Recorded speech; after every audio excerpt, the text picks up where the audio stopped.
Hello, good morning everyone.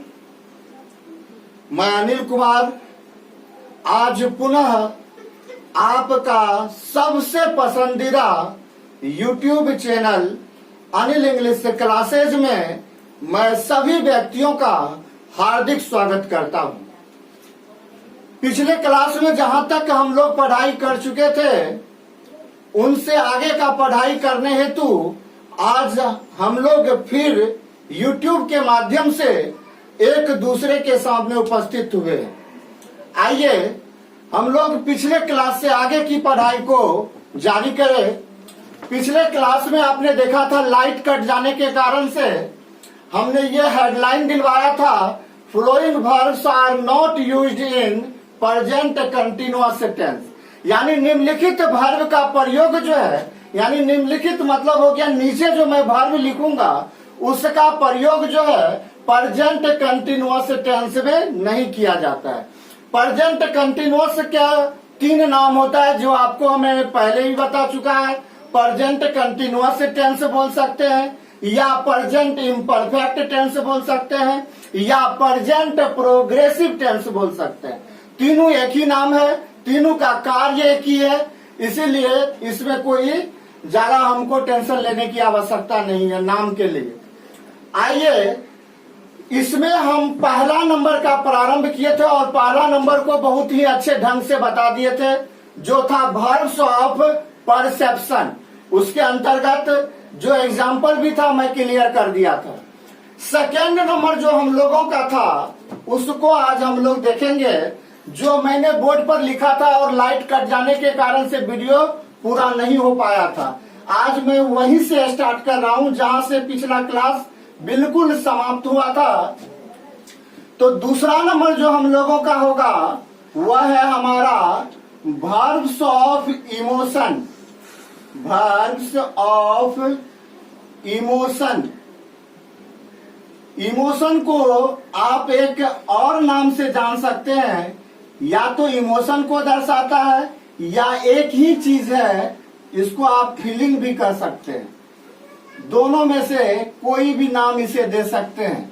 Verbs of emotion oblique verbs of feeling, यानी verbs of emotion oblique feeling.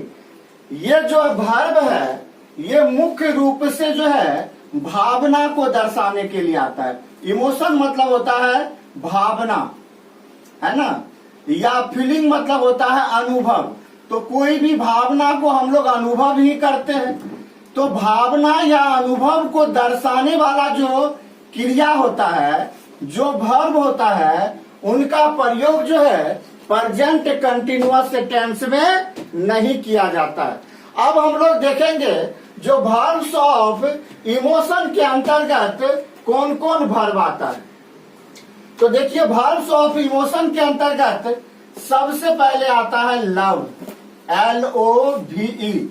Love के बारे में आप लोग जानते होंगे। लव मतलब होता है प्रेम या प्यार। तो प्रेम या प्यार करना, तो करने के अंतर्गत में ये क्या हो जाएगा, वर्ब हो जाएगा। दूसरा वर्ब जो इसके अंतर्गत आता है वह है फील। फील मतलब अनुभव करना या महसूस करना, है ना। तीसरा वर्ब जो इसके अंतर्गत आता है वह है लाइक। लाइक मतलब होता है पसंद करना या चाहना। लाइक के बाद इसके अंतर्गत आता है डिजायर, DESIRE। डिजायर मतलब भी होता है चाहना, इच्छा करना, अभिलाषा करना। डिजायर के बाद जो इसके अंतर्गत वर्ब आता है वह आता है विश, WISH। विश मतलब भी होता है बाबू चाहना या इच्छा करना या आकांक्षा करना, है ना। इसके बाद इसके अंतर्गत आता है हेट। हेट मतलब होता है नफरत करना या घृणा करना, नफरत करना या घृणा करना। इसके बाद जो इसके अंतर्गत आता है वो आता है वांट। वांट मतलब भी होता है चाहना, वांट मतलब चाहना। इसके बाद जो इसके अंतर्गत आता है वो आता है प्लीज। प्लीज के बारे में आप लोग जानते होंगे, जनरली बच्चे प्लीज मतलब जानते हैं कृपया होता है, लेकिन आपको पता होना चाहिए जब प्लीज शब्द का प्रयोग वर्ब के रूप में किया जाएगा यानी क्रिया के रूप में किया जाएगा तब इसका अर्थ कृपया ना होकर प्लीज मतलब खुश करना हो जाएगा। इसके बाद इसके अंतर्गत जो आता है वो आता है डिसप्लीज। डिसप्लीज मतलब हो गया नाखुश करना या उदास करना। जब डिसप्लीज आ गया इसके बाद इसके अंतर्गत आता है होप, HOPE होप। होप मतलब होता है आशा करना, होप मतलब आशा करना। इसके बाद इसके अंतर्गत आता है प्रीफर, PREFER प्रीफर। प्रीफर मतलब होता है ज्यादा तवज्जो देना। ज्यादा तवज्जो करने का अर्थ हुआ जो ज्यादा पसंद करना। ये किसी रिगार्डिंग में आता है, किसी चीज को ज्यादा से ज्यादा पसंद करने के अर्थ में आता है, एक्सेट्रा यानी ETC। अब देखिए बाबू, मन में क्वेश्चन उठ रहा होगा क्या इतना ही वर्ब इसके अंतर्गत आता है? जी नहीं, इसके अंतर्गत और भी ढेर सारा वर्ब है, लेकिन मैं ऐसे वर्ब को आप लोगों के सामने दर्शाया हूं जिसका प्रयोग हम लोगों के क्लास में, हम लोगों के एग्जामिनेशन में, हम लोगों के परिवेश में ज्यादा से ज्यादा होता है, क्योंकि ज्यादा वर्ब लिखा देने पर आप उसे याद भी नहीं रख पाएंगे और उसका प्रयोग भी ज्यादा नहीं होता है। लेकिन ये जो सारा वर्ब लिखा है इनको बिल्कुल आपको ध्यान में रखना पड़ेगा, क्योंकि इन सभी का प्रयोग जो है बहुत ज्यादा किया जाता है ना। तो अब देखिए, जो आपके किसी हिंदी वाक्य में प्यार करना आ जाए, महसूस करना आ जाए, पसंद करना आ जाए, आकांक्षा या चाह रखना आ जाए, यानी इन सभी में से किसी भी वर्ब का प्रयोग यदि हो जाए तो हम लोग जो उसको बनाएंगे तो प्रेजेंट कंटिन्यूअस में नहीं बनाएंगे। अब प्रेजेंट कंटिन्यूअस में नहीं बनाएंगे तो मन में क्वेश्चन उठ रहा होगा आखिर इसका प्रयोग तब होगा किसमें, यानी ये वर्ब आ जाए तब उसको हम किस टेंस में रखेंगे। तो आपका सोचना बिल्कुल सही है, जब इस वर्ब का प्रयोग किसी भी वाक्य में किया हुआ हो तो हम लोग उसको प्रेजेंट कंटिन्यूअस में जनरली ना रखकर प्रेजेंट इंडेफिनिट टेंस में रखेंगे। आपको इससे पहले वाले रूल में भी जो वर्ब्स ऑफ परसेप्शन था वहां पर भी बताया था, जो ये वर्ब यदि प्रेजेंट कंटिन्यूअस टेंस में आ जाए तो इसको अंग्रेजी में कन्वर्ट जो करेंगे तो प्रेजेंट कंटिन्यूअस टेंस में ना करके इसको हम लोग जो है रखेंगे प्रेजेंट इंडेफिनिट टेंस में। याद होगा आपको प्रेजेंट इंडेफिनिट टेंस का मैं स्ट्रक्चर भी बताया था, जो subject plus V1/V5 plus other words plus full stop. Other words में आप लोग जानते हैं जो दो बातें छिपी होती है, एक होता है ऑब्जेक्ट और एक होता है कॉम्प्लीमेंट। तो ऑब्जेक्ट को पहले मेंशन किया जाता है और उसके बाद किया जाता है कॉम्प्लीमेंट को। तो अब इस पर हम लोग एग्जाम्पल को देखेंगे, जो कौन सा एग्जाम्पल। तो अब देखिए, इसमें से किसी को ले लीजिए, लव को ही ले लीजिए। तो मैं वाक्य दे रहा हूं, I ...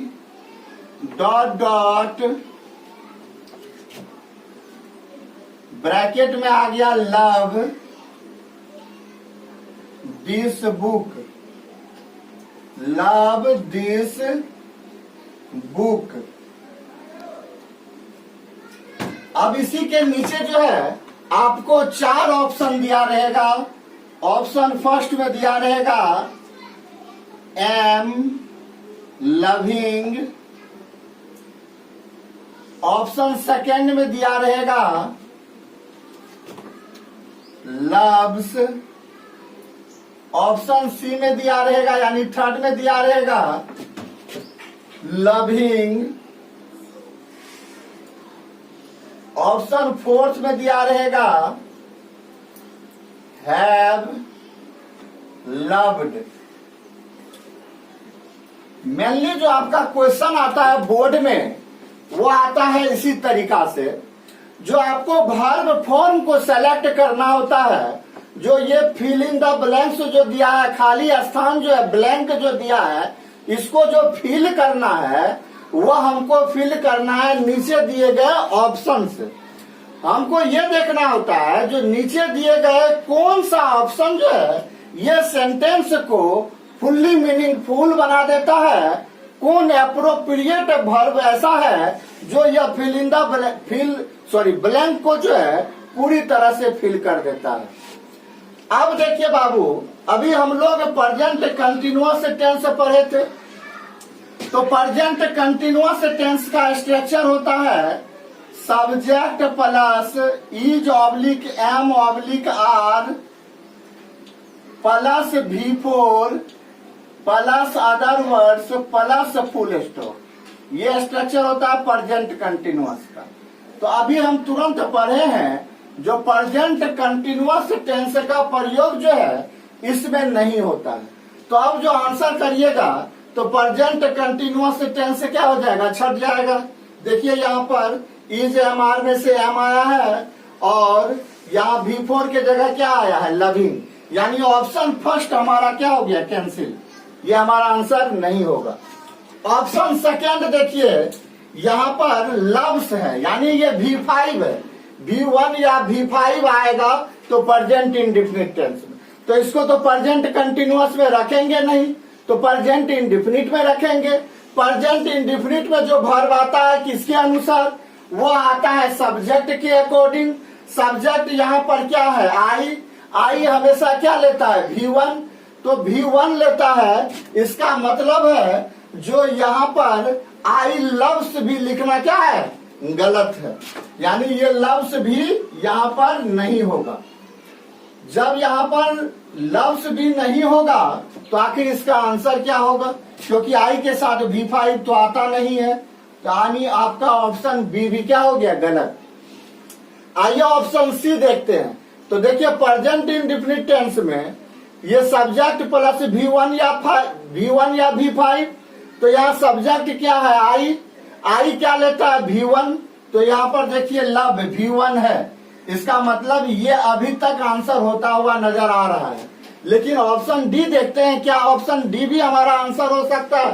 तो लव दिस बुक है, यानी मैं इस किताब को चाहता हूँ, प्रेम करता हूँ, पसंद करता हूँ, ऐसे सेंस में ये प्रेजेंट परफेक्ट नहीं आते हैं, इसलिए आपका ये ऑप्शन नंबर डी भी क्या हो गया, गलत।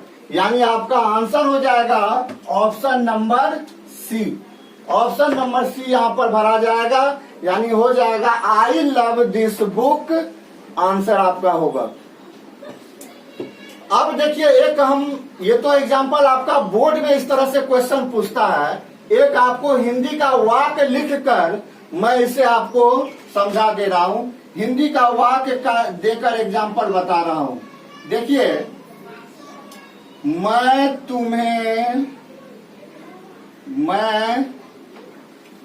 क्या सब वर्ब है, लव है, फील है, लाइक है, डिजायर है। तो लाइक मतलब पसंद कर रहा हूँ, मैं तुम्हें पसंद कर रहा हूँ। ये बात बोलना बिल्कुल सही नहीं होता है, लेकिन हिंदी देखिए इसी तरह से रहेगा, मैं तुम्हें पसंद कर रहा हूँ। तो पसंद कर रहा हूँ ये वाक्य यदि हिंदी में रहे, अब हमको इसको अंग्रेजी में कन्वर्ट करना है। तो देखिए इस हिंदी वाक्य को सबसे पहले हम पहचानेंगे तो आप देखिए, रहा है, रही है, रहे हैं, रहा हूँ, हुआ है, हुई है, हुए हैं, हुआ हूँ। ये जिस वर्ब के अंत में रहता है जनरली वह प्रेजेंट कंटिन्यूअस टेंस में होता है। तो यहाँ पर इसकी समाप्ति जो है रहा हूँ के साथ हो तो रहा है, तो इसका मतलब हो गया ये हमारा किस में चला गया, प्रेजेंट कंटिन्यूअस टेंस में। PCT, P for present, C for continuous, T for tense, present continuous tense. लेकिन हम लोगों को पता है जो प्यार करना या पसंद, यहाँ पर पसंद करना है, तो पसंद का इंग्लिश क्या होता है, लाइक। तो लाइक होता है तो अभी तुरंत हम लोग क्या पढ़े हैं, जो ये आता है वर्ब्स ऑफ इमोशन के अंतर्गत या वर्ब्स ऑफ फीलिंग के अंतर्गत। तो जब वर्ब्स ऑफ इमोशन या फीलिंग के अंतर्गत आएगा, डेट मीन्स है जो ये लव का जो है V4 नहीं बनेगा, और जब इसका V4 नहीं बनेगा तो ये प्रेजेंट कंटिन्यूअस टेंस में प्रयोग नहीं किया जाएगा। और जब यह प्रेजेंट कंटिन्यूअस टेंस में प्रयोग नहीं किया जाएगा तब हम लोग इसको लिखते किस में है, प्रेजेंट इंडेफिनिट टेंस में। अब देखिए जब हम इसको बनाएंगे तब ये बनेगा प्रेजेंट इंडेफिनिट टेंस में। तो प्रेजेंट इंडेफिनिट टेंस में सबसे पहले क्या आता है, सब्जेक्ट। तो सब्जेक्ट क्या है, मैं का अंग्रेजी क्या हो जाएगा, आई। अब इसके बाद क्या आएगा, V1 या V5। V1 या V5 किसके अनुसार, अकॉर्डिंग टू सब्जेक्ट। सब्जेक्ट यहाँ पर क्या है, आई क्या लेता है, V1 या V5। तो आई हमेशा V1 लेता है। तो पसंद करना का अंग्रेजी क्या होता है, लाइक। तो आई के बाद क्या हो जाएगा, लाइक आ गया। उसके बाद क्या रखना है, अदर वर्ड्स। अदर वर्ड्स में क्या हो गया, अब देखिए बाबू, मैं का काम हो गया, मैं का हम लोग काम कर लिए, इसका काम हो गया। पसंद कर रहा हूं, इसका काम हो गया। अब बचा क्या, तुम्हें, यानी तुम्हें हमारा क्या होगा, ऑब्जेक्ट। तो अब क्या रख देंगे, अदर वर्ड्स के जगह। तो तुम्हें का अंग्रेजी ऑब्जेक्ट के रूप में क्या होता है, तो यू होता है। तो हमारा बन गया I like you, I like you. ये हमारा सही है। यदि बहुत बच्चे इसको रहा हूं, रहा, ये पहचान के अंतर्गत प्रेजेंट कंटिन्यूअस टेंस को पहचान कर यदि इसका बनाते हैं, क्या बनाएंगे तब उसको, आई के साथ इज एम आर में से आप लोग जानते हैं एम आता है। अब वह क्या करेगा, प्रेजेंट कंटिन्यूअस में देख रहा है इसको, तो लाइक का चौथा रूप क्या करेगा, लाइकिंग, यानी आई एम लाइकिंग। और उसके बाद क्या बचा, ऑब्जेक्ट। तो ऑब्जेक्ट लिखेगा, यानी बना देगा ये translation, I am liking you.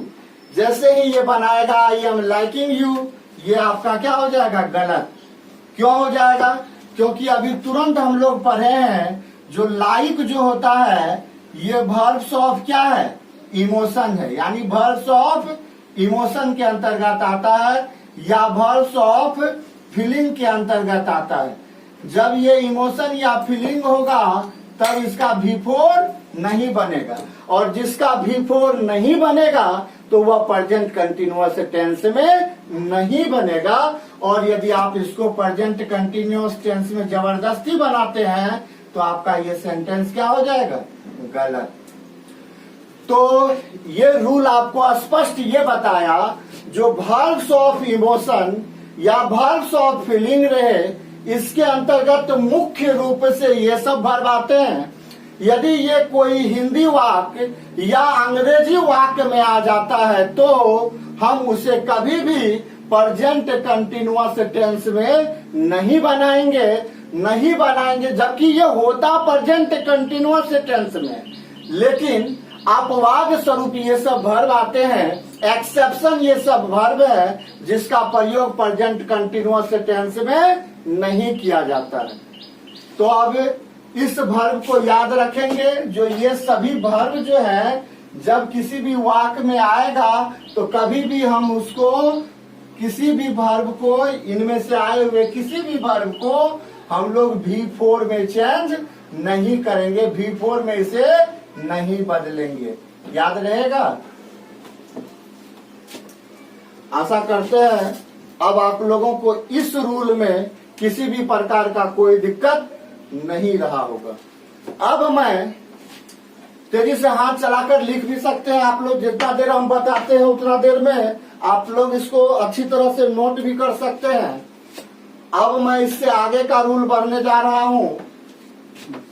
Rule number अब हम 3 पर जा रहे हैं। जिसको लिखना है बाबू हाथ चलाकर लिखिए, तब तक हम ऊपर मिटाकर लिख रहे हैं।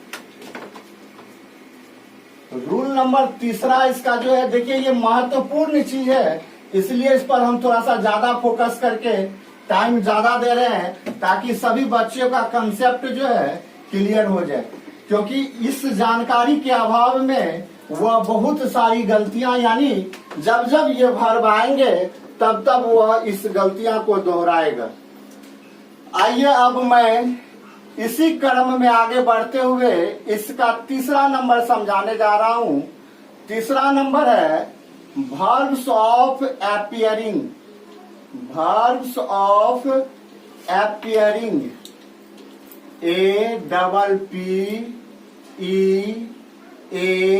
APPEARING।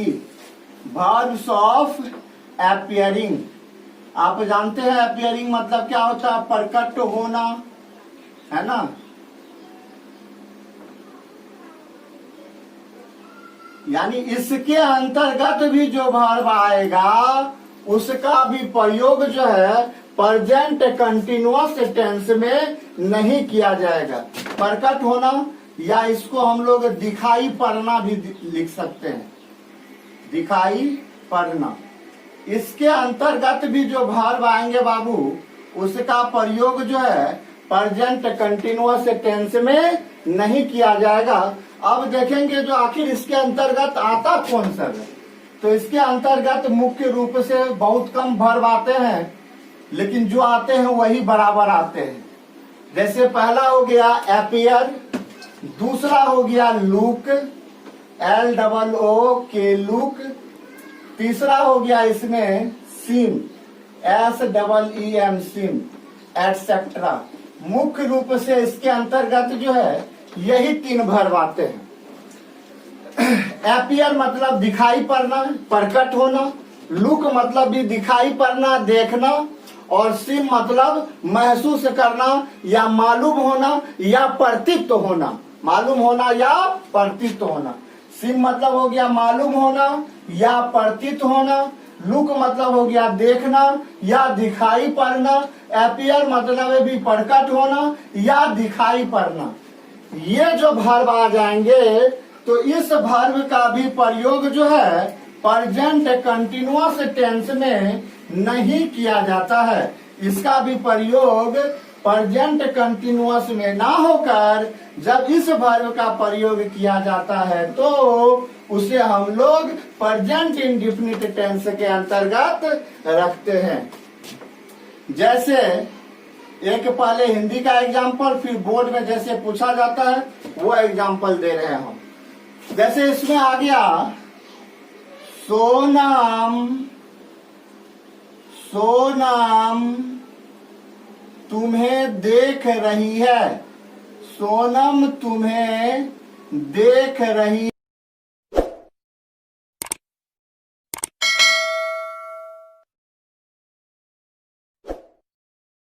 सोनम तुम्हें देख रही है। अब देखिए बाबू, रहा है, रही है, रहे हैं, रहा हूं, हुआ है, हुई है, हुए हैं, हुआ हूं, ये किसी मुख्य वर्ब के अंतर्गत रहता है तो वह प्रेजेंट कंटिन्यूअस टेंस में होना कहा जाता है। यानी ये हिंदी वाक्य तो बता दिया हम प्रेजेंट कंटिन्यूअस टेंस में है, लेकिन आप जानते हैं जो इस देखना का अंग्रेजी होता है लुक, और अभी तुरंत आपने पढ़ा है जो ये आता है वर्ब्स ऑफ अपीयरिंग के अंतर्गत, और अपीयरिंग के अंतर्गत आएगा तो इसका V4 बनना संभव नहीं है। जब V4 बनना संभव नहीं है तब इसे आप प्रेजेंट कंटिन्यूअस टेंस में नहीं रख सकते हैं। अब ये पहचाने कैसे प्रेजेंट कंटिन्यूअस में, तो ये रहा है, रही है से पहचाने जो यह किस में है, प्रेजेंट कंटिन्यूअस टेंस में है। अब देखिए बाबू, इसको जो बनाना चाहेगा यदि ये रूल नहीं जानेगा तो वह क्या बना देगा, वह बनाएगा सबसे पहले सब्जेक्ट लाएगा सोनम। अब आपको प्रेजेंट कंटिन्यूअस का स्ट्रक्चर कितनी बार मैं जिक्र किया हूं, subject plus is oblique am oblique are plus V4 plus other words plus full stop, ये होता है इसका स्ट्रक्चर। तो वह क्या करेगा, सब्जेक्ट ले आएगा, फिर इज एम आर में से तो सोनम थर्ड पर्सन सिंगुलर है तो इज ले आएगा, सोनम इज देखना का क्या होता है, लुक, लुक का चौथा रूप बना देगा, बन जाएगा लुकिंग। किसे जी, तुम्हें, तो सोनम इज लुकिंग यू, ये बना देगा इसका। और जैसे ही ये बनाएगा तो उसका ये क्या हो जाएगा, गलत हो जाएगा, क्योंकि हम लोग ने पढ़ा है जो ये लुक जो मैन वर्ब है, इस मैन वर्ब का जो है बिफोर नहीं बनता है, वर्ब का चौथा रूप इसका नहीं बनता है।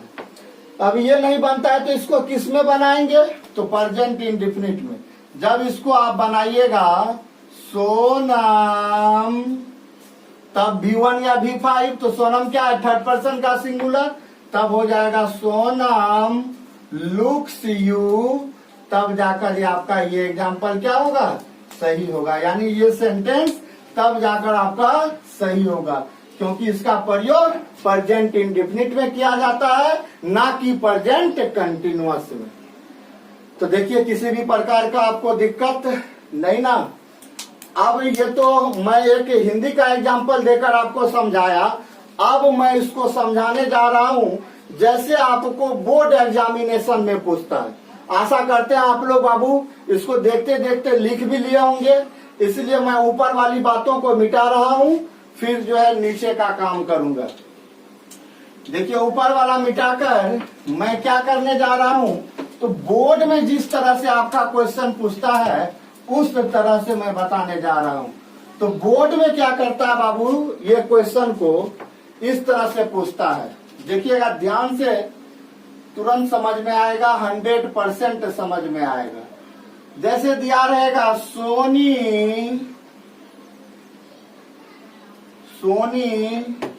डॉट डॉट डॉट ब्रैकेट में दे देगा लुक दिस पिक्चर, यानी सोनम जो है इस पिक्चर को देख रही है, तस्वीर को देख रही है। अब इसी के लिए आपको जो है 4 ऑप्शन दे देगा। पहला ऑप्शन दे देगा एम लुकिंग, दूसरा ऑप्शन इसमें आ जाएगा इज लुकिंग, तीसरा ऑप्शन दे देगा लुक, और चौथा ऑप्शन दे देगा लुक्स। अब देखिए बाबू क्या भर आएगा, तो अभी तुरंत हम लोग पढ़े हैं जो ये लुक का प्रयोग जो है V4 में नहीं किया जाता है, V4 में नहीं किया जाता है, दैट मीन्स ये प्रेजेंट कंटिन्यूअस टेंस में प्रयोग नहीं किया जाएगा। जब इसका V4 नहीं बनेगा इसका मतलब है ये प्रेजेंट कंटिन्यूअस टेंस में नहीं आएगा, और प्रेजेंट कंटिन्यूअस टेंस में नहीं आएगा तो अभी मैं आपको क्या बताया था, जो इसको तब आप लोग किस पे बना देंगे, प्रेजेंट इंडेफिनिट पर। जब प्रेजेंट इंडेफिनिट पे बनाइएगा तो प्रेजेंट इंडेफिनिट का स्ट्रक्चर क्या हो जाता है, subject plus V1 oblique V5 plus other words plus full stop, ये हो जाता है स्ट्रक्चर।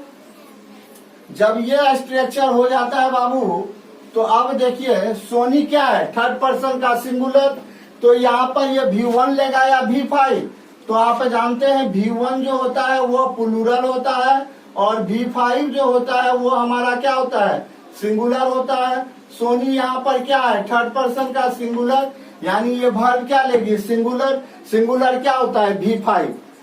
तो अब यहाँ पर ये कंटिन्यूअस वाला नहीं होगा, इज कंटिन्यूअस वाला नहीं होगा, अब यहाँ पर आएगा V5, ये लेकिन ये लुक दिया हुआ है सी में, तो लुक क्या है, V1, इसका मतलब ये भी नहीं होगा। तो रेस्ट बचा क्या हमारा, लुक्स, डी नंबर, तो ये डी नंबर हमारा क्या हो जाएगा, आंसर।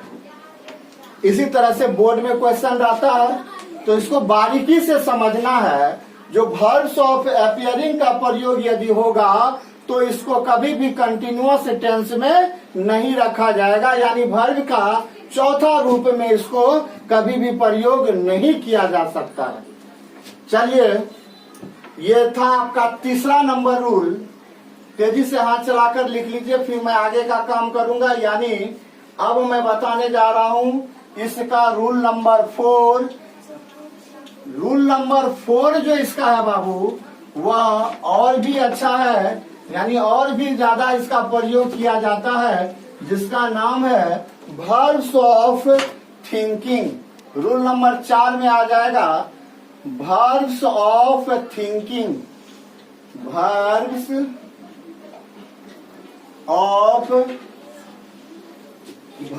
Of thinking. थिंकिंग मतलब आप लोग जानते होंगे, ये सोचना से बना है। थिंक मतलब क्या होता है? सोचना, सोच विचार करना। तो उसी का ये क्या है? चौथा रूप, यानी सोच विचार करना। यानी इस तरह का जो वर्ब आ जाएगा, यानी वर्ब्स ऑफ थिंकिंग जब आ जाएगा, तो इसका भी प्रयोग जो है कंटिन्यूअस टेंस में बिल्कुल नहीं किया जाएगा। तब हम देखते हैं जो आखिर इसके अंतर्गत आता कौन है। तो इसके अंतर्गत आता है, पहला आएगा बिलीव। बिलीव मतलब होता है विश्वास करना। यदि ये आ जाए वर्ब, तो इसका भी प्रेजेंट कंटिन्यूअस टेंस में प्रयोग नहीं किया जाएगा। बिलीव मतलब विश्वास करना। आ जाए दूसरा, क्या आ जाएगा? ट्रस्ट। ट्रस्ट मतलब होता है क्या? इसका भी अर्थ वही होता है। नहीं कहते हैं तुमको मुझ पे ट्रस्ट नहीं है, यानी तुमको विश्वास नहीं है। इसके बाद आता है इसके अंतर्गत इमेजिन। इमेजिन, इमेजिन करना नहीं सुने हैं? बार बार ये बोला जाता है इमेजिन करना। इमेजिन मतलब होता है कल्पना करना। यानी इस वर्ब का भी प्रयोग हो जाएगा, तब भी इसका V4 नहीं बनेगा। V4 नहीं बनेगा तो प्रेजेंट कंटिन्यूअस टेंस में इसका प्रयोग नहीं किया जाएगा। इसके बाद जो आता है उसका नाम है फॉरगेट। फॉरगेट मतलब होता है भूलना। तो भूलना भी क्या है? एक वर्ब है। जब भूलना का भी प्रयोग हो, तो इसका भी प्रेजेंट कंटिन्यूअस टेंस में प्रयोग नहीं किया जाएगा। अब आ जाएगा इसके अंतर्गत नौ। KNOW। नौ मतलब आप लोग जानते होंगे। नौ मतलब क्या होता है? जानना। नौ मतलब जानना। यानी ये भी वर्ब आ जाए तो इसका भी प्रयोग जो है प्रेजेंट कंटिन्यूअस टेंस में नहीं किया जाएगा। इसके बाद क्या आ जाए? रिमेम्बर।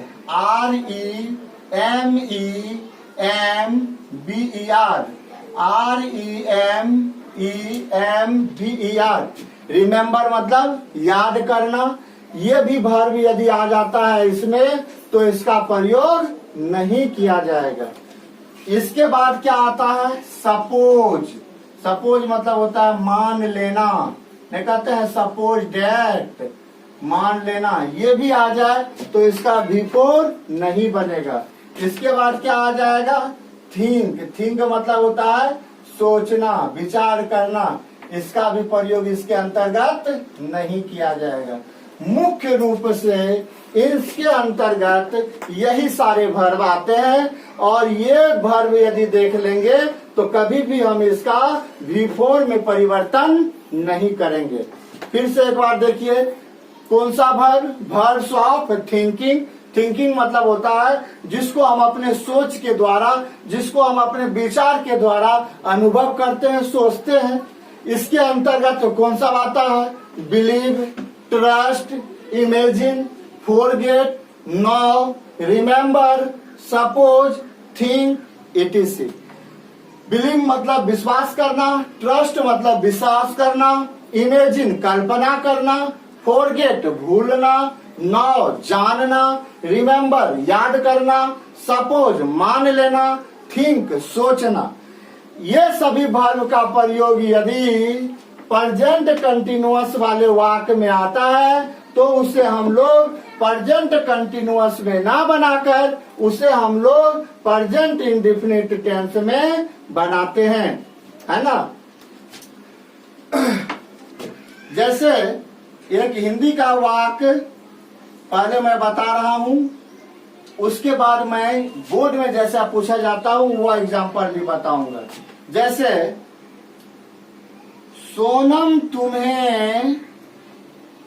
सोनम तुम्हें याद कर रही है। सोनम तुम्हें याद कर रही है। सोनम तुम्हें याद कर रही है। अब देखिए बाबू, ये वाक्य किसमें चला गया? प्रेजेंट कंटिन्यूअस टेंस में। कैसे पहचाने? तो इस वाक्य का मेन वर्ब क्या है? याद करना। याद करना की समाप्ति किसके साथ? रही है के साथ। रहा है, रही है के साथ समाप्त होने पर उसकी पहचान है जो ये चला जाता है प्रेजेंट कंटिन्यूअस टेंस में। इसका मुख्य क्रिया क्या है? तो इसका मुख्य क्रिया है याद करना। याद करना का अंग्रेजी क्या होता है? रिमेम्बर। और अभी तुरंत हम लोग पढ़े हैं जो रिमेम्बर का प्रयोग जो है प्रेजेंट कंटिन्यूअस टेंस में नहीं किया जाता है। यदि कोई भूल से इसका प्रयोग कर देता है तो वह वाक्य को गलत माना जाएगा। देखिए, यदि ये रूल जिसको पता नहीं रहता वह इसको क्या बनाता? तो वह बनाता, सबसे पहले लाता सोनम।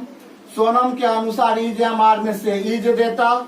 इज के बाद क्या देगा? Main verb. मेन वर्ब क्या है? रिमेम्बर। तो रिमेम्बर का वह क्या कर देता? चौथा रूप लिखता, तो रिमेम्बरिंग हो जाता। उसके बाद ऑब्जेक्ट क्या है? यू, तो दे देता सोनम इज रिमेम्बरिंग यू। तब जाकर ये सेंटेंस आपका क्या हो जाएगा? गलत हो जाएगा। यदि इस तरह से कोई बना दिया उसका गलत हो जाएगा, क्योंकि रिमेम्बर का चौथा रूप बनता नहीं है। तब इसको क्या बनाएगा तो सही होगा? तो इसको ले जाएगा प्रेजेंट इंडेफिनिट टेंस में, तब जाकर ये वाक्य क्या होगा? सही। तो प्रेजेंट इंडेफिनिट में ले जाएगा तो सबसे पहले क्या आएगा? सोनम। सोनम के बाद V1 या V5। तो सोनम क्या है? थर्ड पर्सन का सिंगुलर, तो ये क्या लेगी? V5। तो रिमेम्बर का V5 क्या हो जाएगा? रिमेम्बर्स। यानी सोनम रिमेम्बर्स। अब आ जाएगा ऑब्जेक्ट यू। तब जाकर ये आपका वाक्य क्या हो जाएगा? सही। ये वाक्य ऊपर वाला क्यों गलत हुआ? क्योंकि हम लोग जानते हैं जो वर्ब्स ऑफ थिंकिंग को जो है हम लोग प्रेजेंट कंटिन्यूअस टेंस में प्रयोग नहीं करते हैं। इसका प्रयोग प्रेजेंट कंटिन्यूअस टेंस में नहीं किया जाता है। कोई दिक्कत? आइए, बोर्ड में जो इस पर पूछा जाता है उसका मैं एग्जांपल एक करा देता हूँ। ऊपर वाला आप लोग लिख लिए होंगे, इसको मिटाकर मैं बोर्ड वाला क्वेश्चन का एक बार जिक्र कर देता हूँ। ध्यान से देखिएगा, कुछ नहीं है, बेहद आसान चीज है, थोड़ा सा ध्यान देने वाली बात है। यदि कुछ वर्ब आप दिमाग में बैठा लेते हो तो बिल्कुल आपका ये चैप्टर में इस प्रकार के क्रियाओं में कोई कंफ्यूजन नहीं रहेगा। अब देखिए, मैं इससे आगे बोर्ड वाला क्वेश्चन करता हूँ। दे देगा Rahul dot dot dot dot dot dot believe dot dot dot believe this fact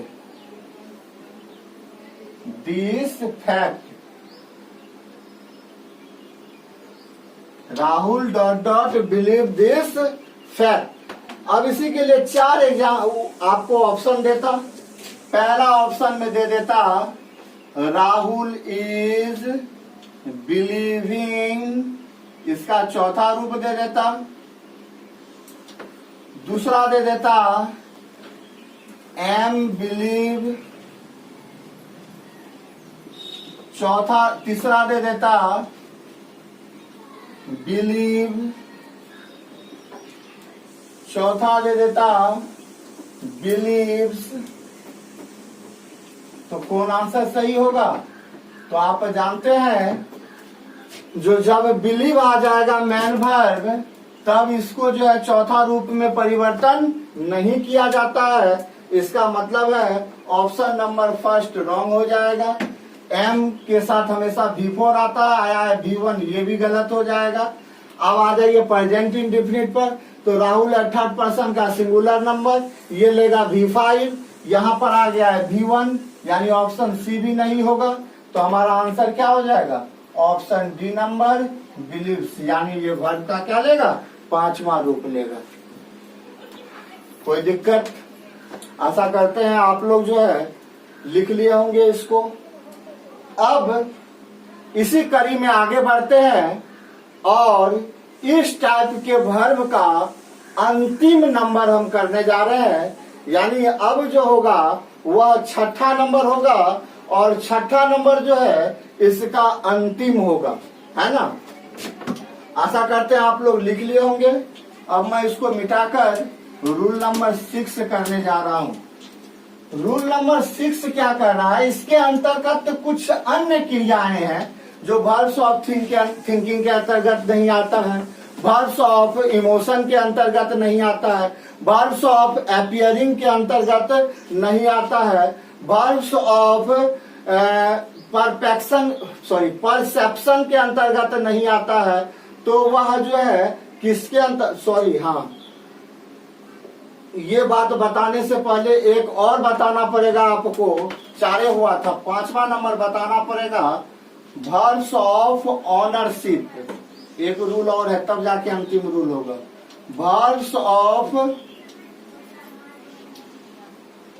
ownership, verbs of ownership. Ownership बोलिए या इसी को बोला जाता है पोजेशन। क्या बोला जाता है? बहुत इसको पोसेशन पढ़ता है, बिल्कुल गलत है। इसको क्या पढ़ना है? पोजेशन, यानी मालिकाना जो हक दर्शाता है, मालिकाना जो हक दर्शाता है या अधिकार को दर्शाने वाला जो वर्ब होता है उसका भी प्रयोग जो है प्रेजेंट कंटिन्यूअस टेंस में नहीं किया जाता है ना। अब इसके अंतर्गत कौन सा वर्ब आता है? तो इसके अंतर्गत भी बहुत कम वर्ब है। एक है ऑन, ऑन के बारे में जानते होंगे, OWN। ऑन मतलब होता है अपना, है ना। एक होता है पोजेस, पोजेस मतलब भी होता है अधिकार दर्शाना या अधिकार को दर्शाना। इसका भी प्रयोग जो है बिफोर में नहीं होगा। इसके अंतर्गत और कौन आते हैं? हैव, हैव मतलब होता है रखना, पास में रखना। इसका भी चौथा रूप नहीं बनेगा। इसके बाद क्या आएगा? कीप, कीप मतलब भी क्या होता है? रखना। तो इसका भी चौथा रूप नहीं बनेगा। यानी इसका कुछ मुख्य जो क्रिया है वह ये सब है। यानी वर्ब्स ऑफ ऑनरशिप या पोजेशन के अंतर्गत कौन सा आएगा? तो ऑन आएगा या पोजेस आएगा या हैव आएगा या कीप आएगा। यदि इनमें से भी किसी वर्ब का प्रयोग रहे तो उसका भी प्रेजेंट कंटिन्यूअस टेंस में प्रयोग नहीं किया जाता है। जैसे मैं एक किताब रख रहा हूं, मैं एक किताब रख रहा हूं, रख रहा हूं। देखिए बाबू, रहा हूं, रही हूं से पहचान गए जो ये किस में चला गया? प्रेजेंट कंटिन्यूअस टेंस में। मेन वर्ब क्या हो गया? रखना। तो जनरली जो है जब लोग जान जाता है ये प्रेजेंट कंटिन्यूअस टेंस में है तो इसको क्या बनाता? तो इसका बनाता मैं का हो गया आई, आई के साथ क्या आता है? एम। रखना का क्या होता है? कीप, कीप का चौथा रूप क्या देता? कीपिंग। क्या रखता हूं? एक किताब, तो ये बुक बनाता है ना। यदि ऐसा बनाता तो ये हमारा बनाना क्या था? गलत था, क्योंकि कीप का चौथा रूप नहीं बनता है। तब क्या बनाता तो सही होता?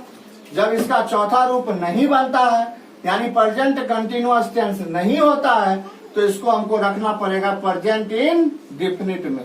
तो इसका बन जाता आई कीप ए बुक। यदि बनाता आई कीप ए बुक तब जाकर ये हमारा क्या होता? सही होता। लेकिन यदि चौथा रूप में इसको बना देगा तब हमारा ये क्या हो जाएगा? गलत हो जाएगा। समझ में आई बात? ध्यान से यदि देख रहे होंगे तो निश्चित रूपेण समझ में आएगा। और बहुत ही महत्वपूर्ण चीज है इसलिए बाबू निश्चित रूपेण इसको ध्यान में रखिएगा, तब जाकर आपका ये क्या होगा, क्लियर होगा। आइए अब मैं इसका अंतिम पाठ करने जा रहा हूं, जिसके अंतर्गत जो है कुछ अन्य वर्ब आएगा, यानी सम अदर वर्ब्स। कुछ अन्य क्रियाएं भी जो है, कुछ अन्य क्रियाएं भी है, अदर सम अदर वर्ब्स, कुछ अन्य क्रियाएं भी जो है उसका भी प्रयोग जो है प्रेजेंट कंटिन्यूअस टेंस में नहीं किया जाता है। अदर मतलब हो गया अन्य और वर्ब्स मतलब हो गया क्रियाएं, यानी कुछ अन्य क्रियाएं भी हैं जिसका प्रयोग जो है प्रेजेंट कंटिन्यूअस टेंस में नहीं किया जाएगा।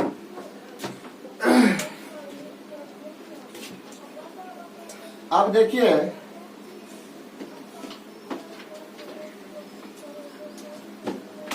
इसके अंतर्गत देखेंगे जब कौन सा वर्ब आता है, तो इसके अंतर्गत तो मुख्य रूप से आता है इक्वल। इक्वल मतलब समझते होंगे, बराबर करना होता है। इसके अंतर्गत आता है कोस्ट। कोस्ट मतलब होता है दाम या मूल्य करना, है ना, या इसके बाद आता है इसके अंतर्गत डिजर्व। डिजर्व, डिजर्व होना।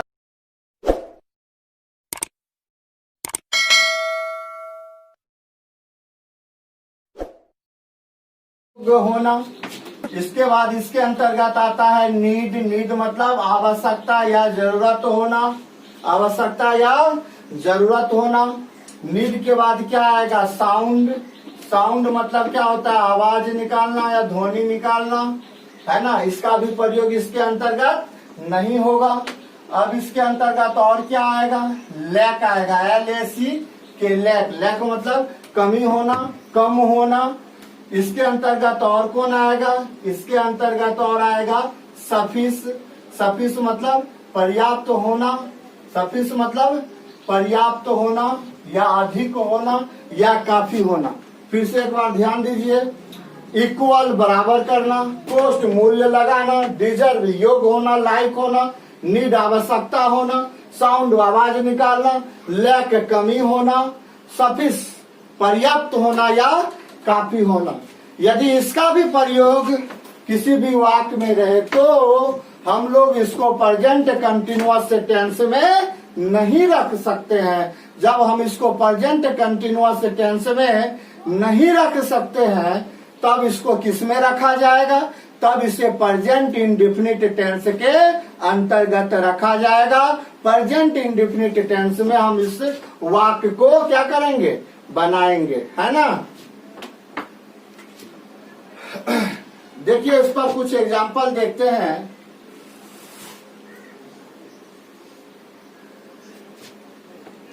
जैसे एग्जाम बोर्ड में दे देता दिस, सॉरी दिस नहीं, दे देता I dot dot dot need a new car now, यानी मुझे अब जो है एक क्या है, नई कार की आवश्यकता है। तो देखिए बाबू अब ये दे देता वाक्य में, तो आखिर इसका कैसे बनेगा देखो। तो अब जनरली क्या करता है लोग, जो नौ देखता है, नो नौ नौ मतलब होता है अब, तो ये क्या होता है जनरली किसको दर्शा देता है, प्रेजेंट कंटिन्यूअस को, यानी वर्तमान में जारी काम को दर्शाने आता है। तो और भी क्लियर हो जाता है, जो लोग इसको जो है प्रेजेंट कंटिन्यूअस टेंस के अंतर्गत रख देंगे। अब इसके लिए 4 ऑप्शन दे देता। पहला आपको दे देता बाबू, ए नंबर में दे देता एम नीडिंग, दूसरा दे देता इज नीडिंग,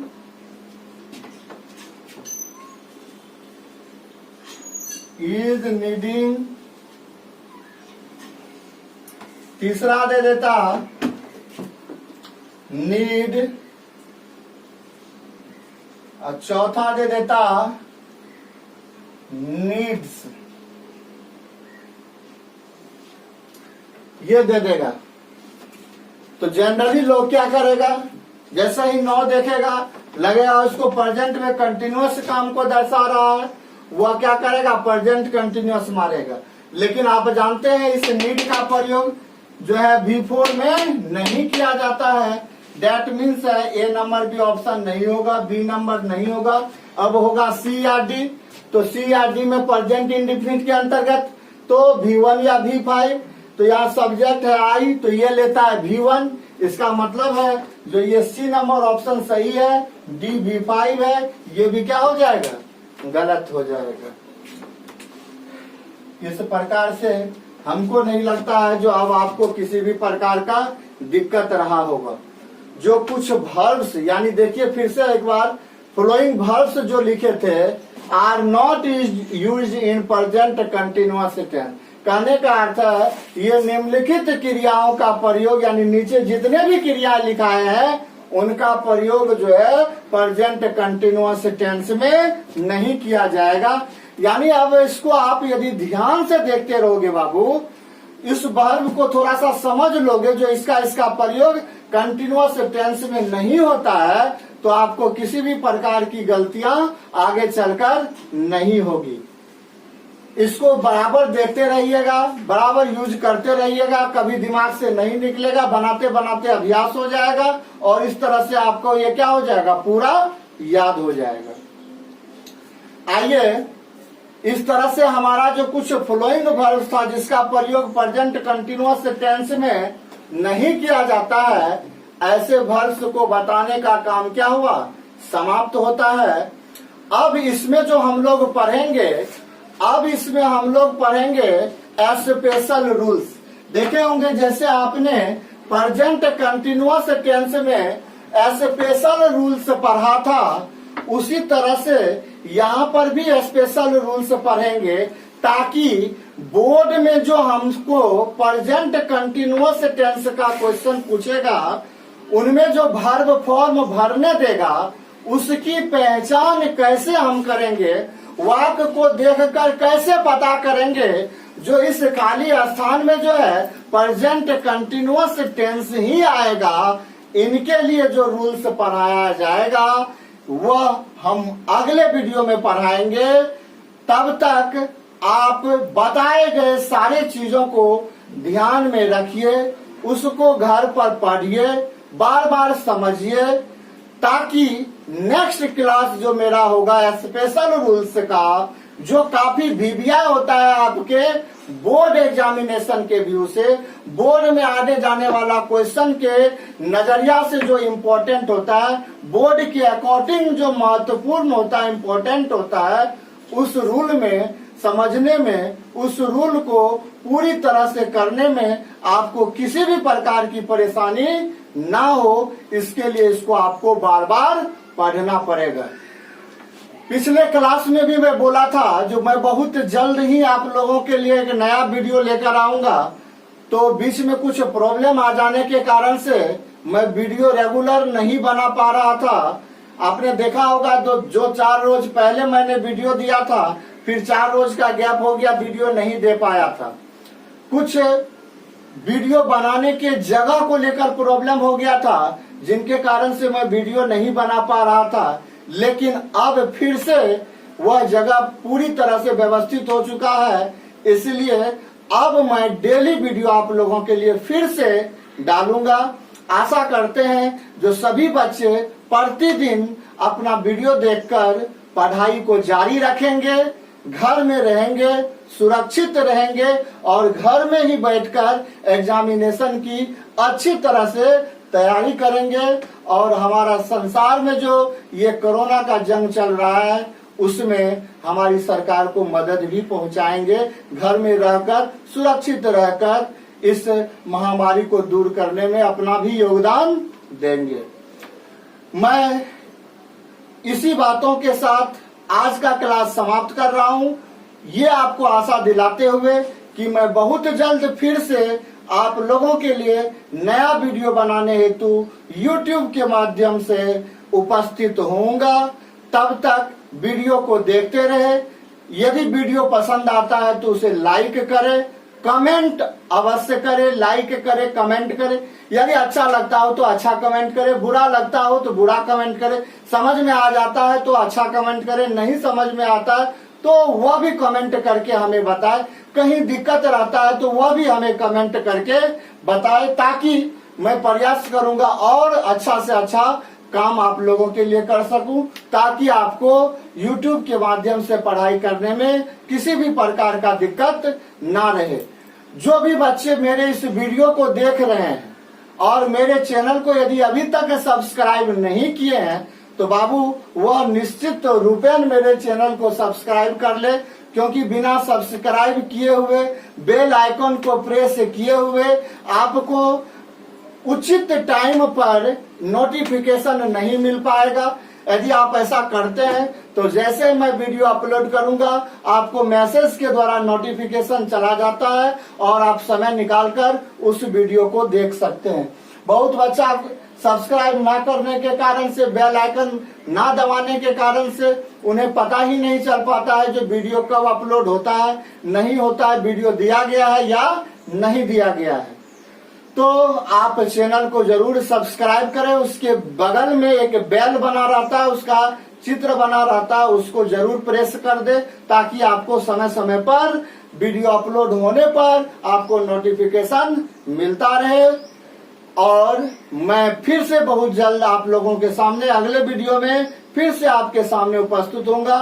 तब तक के लिए आपसे मैं जुड़ा हो रहा हूँ, विदा हो रहा हूँ। फिर मिलेंगे। Thanks a lot, miss U a lot.